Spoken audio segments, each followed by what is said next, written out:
Arachi was in Pakistan for 24 hours. The deal did not happen. Trump was rattled. Trump said, "Oh, I'm not sending my guys to Pakistan. Next time they want to come in, they want to call, let them call, let them call." And we are the most beautiful, with the most secured lines in the world, well, that everybody has for that matter. And let them talk on the phone. I'm not sending my guys 18 hours down the road and for them to talk. And when we are not sure of the outcome of the talks because they don't know who the leader is. They don't even nobody wants to become a leader there, and all the leaders are scared. Usual Trump's rhetoric. So Arachi goes to Oman. Oman, he meets his counterpart, who has been also mediating for them. And Oman was also, by the way, one of the worst hit countries by IRGC. And then he turns back to Islamabad. He's in Islamabad for a 1.5 hour duration, and then Arachi flies back to Moscow. Moscow is meeting Vladimir Putin, and Putin has agreed to mediate. When Putin has agreed to mediate, that means Pakistanis are out of the game. I've been telling you this because Pakistan is already, Putin enters the game, Pakistan is out of the game, and Putin is the only person who can talk to Trump and make him do things. Putin wants this leverage because he has an issue which is stuck in Ukraine, and he wants Iran and Ukraine to be used as a mutual counterbalance. So Pakistanis are out. Now, President Trump was also very angry with Pakistan, what looked to be. And he said, look, none of my guys are going to Pakistan. We are not going to Pakistan anymore. Pakistan is out of bonds. No more negotiations in Pakistan. Well, Mullah Munir and Mullah Shahbaz must be crying, and then they must be bleeding tears. But that's what life is. No more Pakistan. No more discussions in Pakistan. No more negotiations in Pakistan. Pakistan is out of bonds. Now, when Trump was asked about China, and he was asking what about those ships, what about the ship which had, the ingredients for this 155 ballistic missiles, Trump was on the guard. He said, look, China could have been worse, but they are not worse. It's like you slapped me 5 times, but you could have slapped me 10 times. So I saved myself from 5 slaps. So in a way, you are not too bad. That's what Trump has to say about China, because Trump does not want to open another fiasco with China, because China has already warned him about the time. Now, if I come to the Middle East, the ceasefire has practically ended. Technically, it's still there, and that is what we are coming to know. IDF has lost 2 soldiers, unfortunately, rest in peace. And there are 7 and 8 of them who are critically injured. Some critically, some injured, but it's not a minor injury, what I have figured out. So the Lebanon is going to be a bit of a tricky operation for IDF, because, of course, it's a ground assault. We can expect the things to go south. And another thing what I want to discuss with you is the link of the attacker. Now, this attacker who attacked Trump, who tried to assassinate Trump, was very sure I was here to assassinate Trump. Comes from a well-to-do family, bachelor's from Caltech, master's from a reputed university, has the money to go and pay for these degrees. 31-year-old, was swift as a dart, and Secret Services did a fantastic job in apprehending him.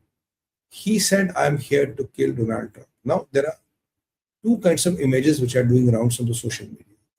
One image is that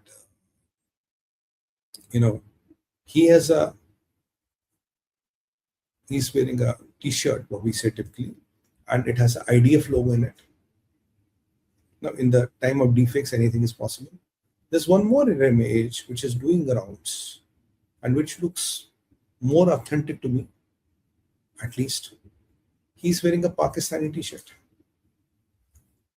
So, does he have a Pakistani link? Does he have a Irani link?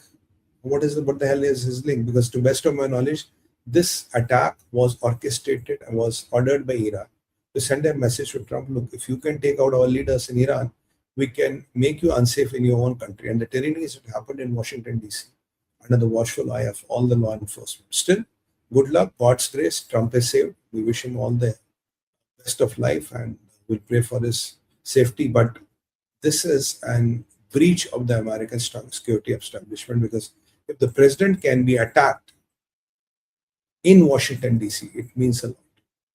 Now, president is not happy. FBI is not happy. Kash Patel was literally shivering, and JD Vance comes and spills the beans. How has he spilled the beans? Let me try to put it and give you a perspective.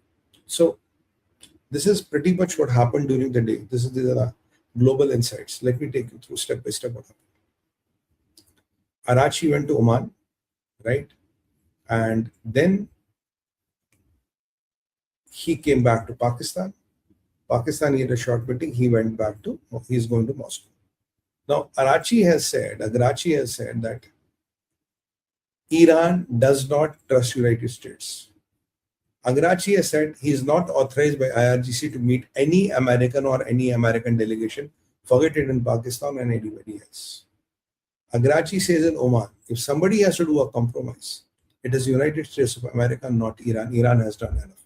So Iran is hardening its position after the attack on Trump, which to me is, I don't understand. This is not normal. Mohammad Gilabaf comes into the picture. He says, look, I have been attacked twice. There were twice the attempts which were made on Mohammad Gilabaf. He survived, the speaker. And the judge of the Supreme Court, the controversial judge, comes into the picture and he says, look, I have got 30 million youth who are willing to do Janfada, that is mass martyrdom for Iran. So you have to kill around 3 crore people or 30 million people who are ready to die protecting Iran. So basically, if you want to come in, there'll be a lot of mass murder. And Iran's population is how much? 80 million. So approximately half of the population will be wiped out. So if you want to do it, Mr. America, you're most welcome to do it, because there are talks of nuclear weapons which are doing the round somewhere. I hope and pray they are never used, but there are talks which are at least suggesting that. So this takes the things to a different paradigm. Now, with all these things going on, are you trying to justify that Gilabaf was trying to assassinate 2 times, so you tried to assassinate Trump? I don't know. Now, Trump talks about the uranium. He says uranium is not negotiable. We need the uranium in any way whatsoever. Iran says uranium is out of the bonds. We are not going to talk about uranium. Take it or leave it. This is what we bring. This is what we are doing. We are, going to talk about it.